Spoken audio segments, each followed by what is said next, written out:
ഇതിനെക്കുറിച്ച് കൂടുതൽ എന്തെങ്കിലും പറയാനൊന്നും ഇല്ല. കാരണം എന്ന് പറഞ്ഞാൽ നിങ്ങളെല്ലാവരും ഇപ്പോൾ അത് സിനിമയായിട്ട് കണ്ടിരിക്കുകയാണ്. അതിനകത്ത് ആ സിനിമയിൽ പൃഥ്വിരാജ് അഭിനയിച്ച അതേ റോൾ തന്നെയായിരുന്നു എനിക്ക്. അതേ അനുഭവം തന്നെയാണ് പൃഥ്വിരാജ് സാർ അത് കാണിച്ചേക്കുന്നത്. പിന്നെ ഞാൻ ചെറുതായിട്ടൊന്ന് പറഞ്ഞേക്കാം, 1993 ഞാൻ ലെൻസിൻ്റെ സ്ഥലം വിറ്റിട്ട് സൗദി അറേബ്യയിലേക്ക് പോകുന്നത്.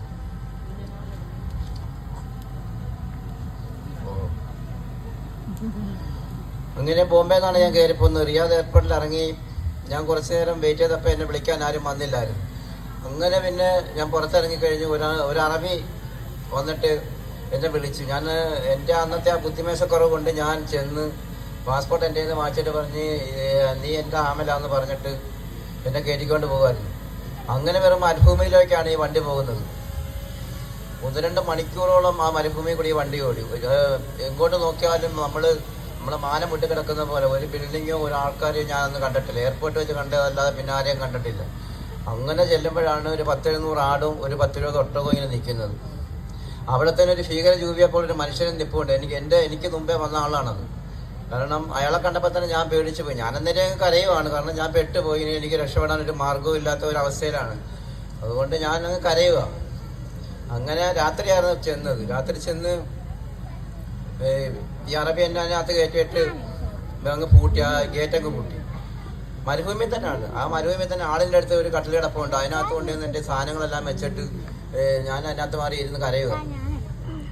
അങ്ങനെ കരഞ്ഞ് ഞാൻ നാട്ടിൽ നിന്ന് കൊണ്ടുപോയ ഒരു ചെറിയ അവലൂസ് പൊടി എടുത്ത് വാരി തിന്നിട്ട് മാറി. വീണ്ടും ഞാൻ അവിടെ മാറി ഇരുന്ന് കരഞ്ഞ് നേരം വെളുക്കാറായപ്പോൾ ഒന്ന് കണ്ണ് മയങ്ങിയപ്പോൾ എൻ്റെ അടുത്ത് കിടന്ന മറ്റേ പുള്ളി ഞാൻ പിന്നെ കണ്ടിട്ടേ ഇല്ല.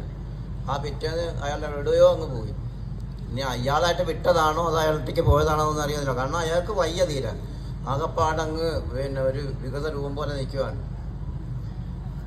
അങ്ങനെ പിന്നെ പിറ്റേ നേരം വെളുത്തപ്പോൾ അയാൾ എൻ്റെ അടുത്തൊരു കെത്തിലെടുത്തോണ്ട് തന്നിട്ട് ആടിനെ പിഴിയാൻ പറയും. അങ്ങനെ ആടിനെ ഞാൻ അന്നേരം ഞാൻ അന്നേരം ഞാൻ കരയുക. ഞാൻ ആടിനെ കണ്ടിട്ടേ ഉള്ളൂ, ആടിനെ പിഴിഞ്ഞിട്ടില്ല. അങ്ങനെ ആദ്യത്തെ ദിവസം പിഴിഞ്ഞിട്ട് പാല് വരുന്നില്ല. അങ്ങനെ രണ്ടാമത്തെ ദിവസവും ഇതുപോലെ അതിനെന്തരം അയാൾ പിഴിഞ്ഞത്. രണ്ടാമത്തെ ദിവസം ഇതുപോലെ ഞാൻ ആടിനെ പിഴിയാൻ ചെല്ലുമ്പോൾ പാല് ഞെക്കിയിട്ട് പാല് വരുന്നില്ല. അപ്പോൾ പിന്നെ എൻ്റെ തലയ്ക്ക് ഒരടിക്കടിച്ച്.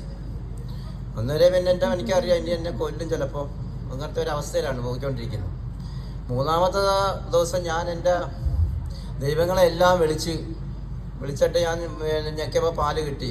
പിന്നെ അങ്ങനെ ആടിയുടെ പേടി കൊണ്ട് പെട്ടെന്ന് പിന്നെ എല്ലാം പഠിച്ച് പിന്നെ സ്ഥിരമായിട്ട് ഞാനത് പിഴിയാൻ തുടങ്ങി. അത് ഈ ഒരു കെറ്റിൽ പാല് പിഴിഞ്ഞിട്ട് അത് കാച്ചി അയാൾക്കും കൊടുക്കണം.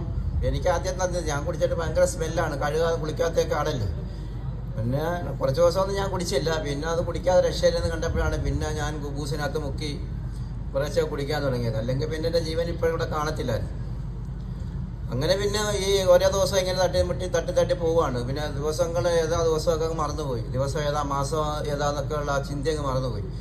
അങ്ങനെ 3 മാസമെങ്കിലും ആയിക്കാണും ഒരു പാകിസ്ഥാനി അവിടെ വന്നു പോച്ചയായിട്ട്. അപ്പോൾ അയാൾ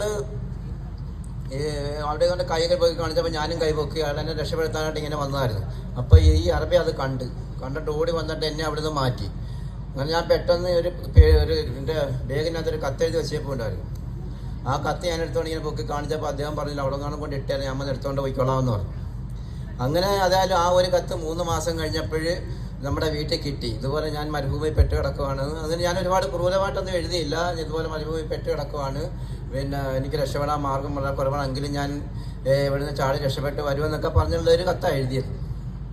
ആദ്യം എഴുതി കൊടുത്ത് 2 കത്ത് മത്സരി കളഞ്ഞു. അപ്പോൾ പിന്നെ ഞാൻ കത്ത് കൊടുത്തിട്ടില്ല. പിന്നെ ഈ പാകിസ്ഥാനി കൊണ്ടുപോയി അയച്ചതാണ് ഈ ഒരു കത്ത് വീട്ടിൽ കിട്ടുന്നത്. പിന്നെ അത് കഴിഞ്ഞ് പിന്നെ യാതൊരു അറിവില്ലായിരുന്നു വീട്ടിൽ. അപ്പം ഞാൻ വരുമ്പോൾ എൻ്റെ ഭാര്യ 8 മാസം ഗർഭിണിയാവും. അത് പ്രസവിച്ചില്ല എന്നുള്ളൊരു ചിന്ത മനസ്സിനകത്ത് ഇരുന്ന് കരഞ്ഞ് ആ ചിന്ത മാത്രമേ എൻ്റെ മനസ്സിലുള്ളൂ എപ്പോഴും. എനിക്ക് കരച്ചിലല്ലാതൊന്നുമില്ല. അങ്ങനെ ഓരോ ദിവസം തോറും ശോഷിച്ച് ഞാൻ വരുവാണ്. അവിടുത്തെ ആ പൊടിക്കാറ്റ് അവിടെ പോയവർക്കൊക്കെ അറിയാൻ പറ്റത്തുള്ളൂ. അത് സിനിമയ്ക്കകത്ത് കുറച്ച് കാണിക്കുന്നുണ്ട്. പക്ഷെ അതുപോലൊന്നും അല്ല കാറ്റ്. സിനിമയ്ക്കകത്ത് ഞാൻ അനുഭവിച്ച ഒരുപാട് കാര്യങ്ങളൊക്കെ അതിനകത്ത് വരാനുണ്ട്. അങ്ങനെ പിന്നെ ഇങ്ങനെ 3 മാസം ഒരു കത്ത് കിട്ടി. വീട്ടുകാരതൊക്കെ അറിഞ്ഞ് അത് വീട്ടിൽ അയച്ചോ ഇല്ലതൊന്നും എനിക്കറിയത്തില്ല. ഞാൻ നാട്ടിൽ ചെല്ലുമ്പോഴാണ് പിന്നെ ആ കത്ത് കിട്ടിയവരൊക്കെ അറിയുന്നത്. അങ്ങനെ ഓരോ ദിവസം തട്ടിമുട്ടി ഇങ്ങനെ പോകുന്നത്. രക്ഷപ്പെടാൻ ഒരു മാർഗ്ഗവും ഇല്ല. അതിൻ്റെ ഇടയ്ക്കാൻ ഒരു ദിവസം സന്ധ്യയ്ക്ക് രാത്രി ഗേറ്റ് തുറന്ന് എൻ്റെ വേഗം എടുത്തോണ്ട് ഞാൻ പുറത്തോട്ട് ഇറങ്ങാൻ നേരത്തെ ഇയാൾ കണ്ട്. അന്ന് എനിക്ക് 5-6 അടിയൊക്കെ തന്ന് പിടിച്ചകത്ത് കയറ്റി. അന്നുപോലെ പിന്നെ പേടിയാണ്. പിന്നെ ചാടാൻ ഞാൻ പോയിട്ടില്ല.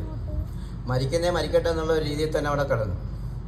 അങ്ങനെ പല പ്രാവശ്യം ഞാൻ ആത്മഹത്യ ചെയ്യാനൊക്കെ ശ്രമിച്ചിട്ടുണ്ട്. എങ്കിലും എൻ്റെ മനസ്സ് അതിനെ അനുവദിക്കുന്നില്ല. കാരണം എൻ്റെ ഭാര്യ പ്രസവിച്ചോ വലിയ കുട്ടിയായോ എന്തോ എന്നൊക്കെയുള്ള ചിന്ത മനസ്സിലുണ്ട്. എന്തെങ്കിലും ഒരു അവസരത്തിൽ ഇപ്പോൾ അതിനെ കാണാൻ പറ്റുമല്ലോ എന്നൊക്കെയുള്ള ചിന്ത മനസ്സിലുണ്ടായിരുന്നു. അതുകൊണ്ടാണ് ആത്മഹത്യന് ഒരുപാട് പ്രാവശ്യം പ്രസവിച്ചിട്ടും ഞാനത് ചെയ്തില്ല.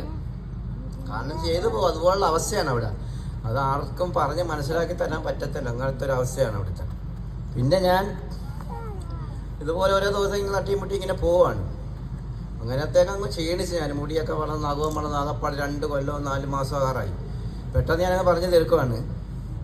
അങ്ങനെ ഒരു ദിവസം ഇവൻ്റെ ജ്യേഷ്ഠൻ്റെ നമ്മുടെ കല്യാണത്തിന് അന്നാണ് ഈ അറബി അവിടെ നിന്ന് പോകുന്നത്. അന്ന് പോയപ്പോൾ എൻ്റെ അള്ളാഹുവിൻ്റെ ഒരു വിധിയാന്ന് പറഞ്ഞാൽ പെട്ടെന്ന് ഒരാൾ അവിടെ പ്രത്യക്ഷപ്പെടുകയും എന്നെ അവിടെ നിന്ന് രക്ഷപ്പെടുത്തിക്കൊണ്ട് പോവുകയും ചെയ്യുകയാണ്. 1.5 ദിവസം ഞാൻ അവിടെ നിന്ന് ഓടി. അയാൾ എന്നെ കൊണ്ട് ഓടി 1.5 ദിവസം കണ്ടപ്പോഴാണ് റോഡിലെത്തുന്നത്. അത്രയ്ക്കുള്ളിലെ മരുഭൂമിയാണത്. അങ്ങനെ ഓടിച്ചെന്ന് എത്തിപ്പെട്ട് അപ്പോഴത്തേക്ക് കാലൊക്കെ പൊട്ടി അകപ്പാട് നാശമായി. നിങ്ങൾ പടം കണ്ടവർക്ക് കുറച്ചൊക്കെ അറിയാൻ പറ്റും. എല്ലാവരും പടം കണ്ടായില്ലെന്നൊന്നും എനിക്കറിയില്ല. കണ്ടവർക്കൊക്കെ അതിനെപ്പറ്റി മനസ്സിലാവും. പക്ഷെ ആ പടം എല്ലാവരും കാണണം, എന്നാലേ അത് മനസ്സിലാകത്തുള്ളൂ അതിനെപ്പറ്റി. ഞാനിപ്പോൾ ഇത് പറഞ്ഞാൽ നിങ്ങൾക്ക് അതിനെപ്പറ്റി മനസ്സിലാകത്തില്ല. അതും ഒരുപാടൊന്നും ഇല്ല ആ പടത്തിനകത്ത്. അങ്ങനെ പിന്നെ ചാടി ഞാൻ റോഡിലെത്തി.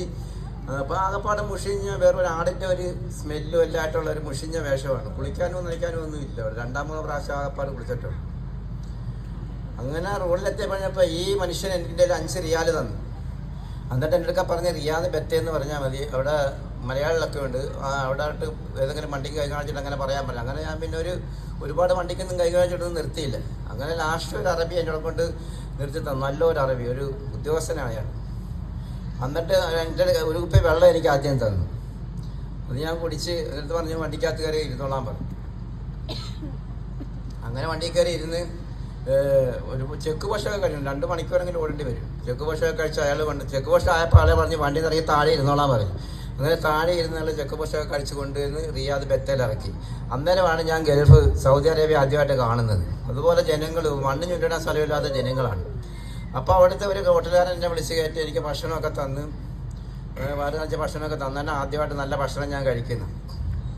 അപ്പോഴത്തേക്ക് ഞാനങ്ങ് എല്ലുപോലായി. ആകപ്പാട് മുടിയെല്ലാം വളർന്ന് ആകപ്പാട് ഒരു വികൃത രൂപമായിട്ടിരിക്കുക. പിന്നെ പെട്ടെന്ന് ആ ഹോട്ടലുകാരൻ തന്നെ പറഞ്ഞു ആരുടെയെങ്കിലും നമ്പർ ഉണ്ടാകുന്ന ചോദിച്ചപ്പോൾ ഞാൻ നമ്പർ കൊടുത്ത്. അപ്പോൾ അയാൾ തന്നെ ടാക്സി വിളിച്ചിട്ട് ബന്ധുക്കളോ ആരെങ്കിലും ഉണ്ടെന്ന് വെച്ചപ്പോൾ അവരുടെ വീട്ടിലോട്ട് കൊണ്ട് വിട്ടുതരാമെന്ന് പറഞ്ഞു. അങ്ങനെ കൊണ്ടുപോയി നമ്മൾ കൊണ്ടുപോയ ആൾക്കാരൊക്കെ അവിടെ ഉണ്ടായിരുന്നു. അപ്പോൾ അവിടെ വെട്ടി കൊണ്ടുപോയി പെട്ടെന്ന് മുടിയൊക്കെ വെട്ടി ഷേവൊക്കെ ചെയ്ത് നഖമൊക്കെ മുറിച്ച് മരുന്നൊക്കെ വെച്ച് ഞാൻ 2-3 ദിവസം അവിടെ നിന്നിട്ട് പിന്നെ ഞാൻ പിടികൊടുത്ത്. അന്നേരമാണ് ഞാൻ എൻ്റെ ഭാര്യ പ്രസവിച്ചതും ആൺകൊച്ചായിരുന്നു എന്നൊക്കെ ഞാൻ അറിയുന്നത്. അപ്പോൾ ഞാൻ അവിടെ വെച്ച് 2-3 മാസമായപ്പോൾ ഒരു ആട് പ്രസവിച്ച ഒരു ആൺകുട്ടിയായിരുന്നു. അതിന് ഞാൻ നബീൽ എന്ന് പേരിട്ട്. അത് ബുക്ക് വായിച്ചവർക്കൊക്കെ അറിയാൻ പറ്റും. അപ്പോൾ ഞാനാണോ പെണ്ണോ ആണോ ഒന്നും അറിയില്ലായിരുന്നു. പിന്നെ പേര് ഞാനിട്ട്.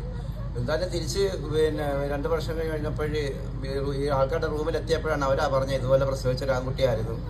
അപ്പോൾ എന്നെ പെട്ടെന്ന് തന്നെ അവൻ വീട്ടിലേക്കൊക്കെ വിളിച്ച് അവരുമായിട്ട് എല്ലാം സംസാരിക്കാനുള്ളൊരു അവസരം തന്നു കിട്ടി. അങ്ങനെ സംസാരിച്ച് 9 ദിവസം ജയിലിൽ കിടന്നു. ജയിലിൽ കിടന്നപ്പോൾ ഇച്ചിരി നല്ല അടിപൊളി ഭക്ഷണമൊക്കെ ആയിരുന്നു. അവിടെ വെച്ചാണ് നല്ലപോലെ ഭക്ഷണമൊക്കെ കഴിച്ച് ഇച്ചിരി ഉഷാറാകുന്നത് ജയിലിൽ വെച്ച്. അങ്ങനെ പിന്നെ പെട്ടെന്ന് ഞാൻ 9 ദിവസം കിടന്നിട്ട് ടിക്കറ്റ് നമ്മുടെ അളിയനെടുത്ത് വന്ന് അങ്ങനെ പെട്ടെന്ന് നാട്ടിൽ വന്ന് 9 ദിവസം കഴിഞ്ഞ് ബോംബെ വന്ന് ഇറങ്ങി. ബോംബെന്ന് കായംകുളത്ത് എന്തെങ്കിലും പൈസയല്ല കയ്യിൽ. പിന്നെ കായംകുളക്കാരൻ ഒരാളുണ്ട് ആ പ്ലേറ്റിനകത്തുണ്ട്. അതുകൊണ്ട് അയാൾ ടിക്കറ്റ് എടുത്ത് വന്ന് അങ്ങനെ കായംകുളത്ത് ഇറങ്ങി. അങ്ങനെ വീട്ടിൽ വന്ന് എന്തായാലും കുഞ്ഞിന് 2 വയസ്സ് കഴിഞ്ഞു. അപ്പോഴ് അവന് പിന്നെ എൻ്റെ വാപ്പ പറഞ്ഞു വേറെ മോൻ്റെ വാപ്പ വന്നടാന്ന് പറഞ്ഞപ്പോൾ അവൻ പറഞ്ഞു ഇതൊന്നും എൻ്റെ വാപ്പല്ല, ഇതൊരു മുട്ട പിടിച്ച ഒരാളാണെന്നൊക്കെ പറഞ്ഞു. കാരണം എന്നെ കണ്ട അതുപോലെയൊക്കെ തോന്നത്തുള്ളൂ. വീട്ടിൽ കരച്ചിൽ ഭയങ്കര ബഹളമൊക്കെ ആയ ആൾക്കാരൊക്കെ കൂടി എന്നെ കാണാനൊക്കെ ഒത്തിരി ആൾക്കാരൊക്കെ വന്ന് അവിടെ നിന്ന്. പിന്നെ അന്നേരം എനിക്ക് അതിന് ഏറ്റവും ഞാൻ എത്രയും കൊല്ലം അവിടെ ജോലി ചെയ്തിട്ട് ആ കുഞ്ഞിനൊരു മുട്ടായി പോലും വാങ്ങിച്ചുകൊണ്ട് ഒരു ഗൾഫുകാരന് കൊടുക്കാൻ വയ്യാത്ത ഒരു സ്ഥിതിയിലേക്കാണ് ഞാൻ അവിടെ വരുന്നത്. അപ്പോൾ അതൊക്കെ ഒരു ഭയങ്കര വിഷമമായിരുന്നു. പിന്നെ എന്താ പറയാനാണ്, ഇതൊക്കെയായിരുന്നു എൻ്റെ അനുഭവത്തിൽ. ഒരുപാട് പറയാനുണ്ട് ഇതിനെക്കുറിച്ചൊക്കെ. ഇതിൻ്റെ ഇടയ്ക്കൊക്കെ ഒത്തിരി പറയാനുണ്ട് കാരണങ്ങൾ. നിങ്ങൾ പുസ്തകമൊക്കെ വായിച്ച് കാണുമെന്ന് ഞാൻ വിശ്വസിക്കുന്ന. പിന്നെ നമ്മുടെ നാട്ടിലൊക്കെ ഉള്ള പിള്ളേരൊക്കെ ഇവിടെ ഉണ്ടെന്ന് പറയുന്നത് കേട്ടു. ഈ സ്കൂളിൽ പഠിക്കുന്നുണ്ടെന്ന് ഞാൻ അറിയുന്നു. പിന്നെ നമ്മുടെ കണ്ണൻ സാറ് എൻ്റെ തൊട്ടടുത്തുള്ളതാണ്. പുള്ളി സാറിൻ്റെ അടുത്ത് 2-3 ആഴ്ചയ്ക്ക് മുമ്പ് പറഞ്ഞു തന്നെ. പക്ഷേ ഞാനത് ശ്രദ്ധിച്ചില്ല. ഞങ്ങൾ ദുബൈക്ക് ഞങ്ങൾക്കൊരു ട്രാവൽസുകാർ ഞങ്ങളെ ദുബൈക്ക് കൊണ്ടുപോയി എല്ലാവരെയും കുടുംബസമേതം. അങ്ങനെ 7 ദിവസത്തേക്കാണ് പോയത്. 5 ദിവസമായപ്പോൾ അന്നേരം ഈ കാര്യം ഓർക്കുന്നത്. അന്നേരം പിന്നെ ഞങ്ങൾ ആ യാത്ര 2 ദിവസം കൂടെ മാറ്റിയിട്ട് മതിയെന്ന് പറഞ്ഞിട്ട് തിരിച്ച് വരുമായിരുന്നു. ഇന്നലെ രാത്രി ഇന്നലെ സന്ധ്യ കഴിഞ്ഞപ്പോൾ ഞങ്ങൾ വന്നു. അവൻ വന്നിച്ചും കുളിച്ചൊഴി കഴിഞ്ഞ് ഇങ്ങോട്ടിഞ്ഞ് വരുമായിരുന്നു. ഞാൻ ആ പാടിച്ചിരി ടൈറ്റായിട്ടൊക്കെ നിൽക്കുവാണ്. പിന്നെ എനിക്ക് നിങ്ങളുടെ അടുത്തൊക്കെ പറയാനുള്ളൊരു കാര്യം എന്ന് പറഞ്ഞാൽ ഞാനൊക്കെ അന്ന് കഷ്ടപ്പെട്ടൊക്കെയാണ് പഠിച്ചത്. ഇന്നത്തെ കാര്യം എന്ന് പറയുന്നത് നമ്മുടെ മാതാപിതാക്കളൊക്കെ നമ്മളെ പഠിപ്പിക്കുന്നതെന്ന് പറഞ്ഞാൽ പട്ടിണി കിടന്നാലും ശരി നിങ്ങളെ പഠിപ്പിക്കാനുള്ള അവസരം എങ്ങനെയെങ്കിലും ഉണ്ടാക്കുന്നുണ്ട്. അപ്പോൾ അതുപോലെ നമ്മളത് വിനിയോഗിക്കണം. ഞാനൊക്കെ അവിടെ നിന്നിട്ട് എത്ര പ്രാവശ്യം ആത്മഹത്യ ചെയ്യാൻ ശ്രമിച്ചത് അത് എൻ്റെ ഒരു ഇതുകൊണ്ടാണ് ഞാൻ അങ്ങനെ ശ്രമിച്ചത്. എൻ്റെ ജോലിയുടെ ഇതുകൊണ്ടായിരുന്നു. നിങ്ങളൊക്കെ ഇപ്പോഴത്തെ പിള്ളേരെന്ന് പറഞ്ഞാൽ എന്തെങ്കിലും ചെറിയ നിസ്സാര കാര്യത്തിന് വേണ്ടി തൂങ്ങാനും തരാനൊക്കെ പോകുന്നുണ്ട്. ഒക്കെ അതൊന്നും നമ്മളാരും ചെയ്യരുത്. നിങ്ങളൊക്കെ പഠിച്ച് നമ്മുടെ മാതാപിതാക്കൾക്കൊക്കെ വലിയ അനുഗ്രഹമായി കൊടുക്കണമെന്ന് മാത്രം പറഞ്ഞുകൊണ്ട് എൻ്റെ വാക്കുകൾ നിർത്തുന്നു. നന്ദി, നമസ്കാരം. Thank you, sir.